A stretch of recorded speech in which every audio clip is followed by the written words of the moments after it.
The cooking experience is definitely a must. I'm one of the people that needs to be shown in my own kitchen how to do things, or I just become so overwhelmed. And luckily the cooking experience shows you from A all the way to Z what you need to do, what not to do, and how to care for your Thermomix. And that really, really is a help.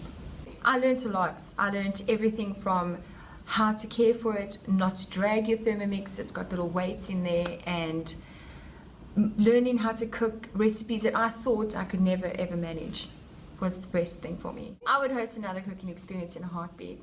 Everybody loves the food that comes out of the Thermomix. It tastes better than the restaurant quality. I think people should hold a cooking experience just due to the fact that, you know, you can learn so much from in your own home, in your own kitchen, and you know where everything is, and it's more comfortable. You learn much better in your own environments, and also when you host parties, you get little host presents from the Thermomix. And who doesn't love a freebie?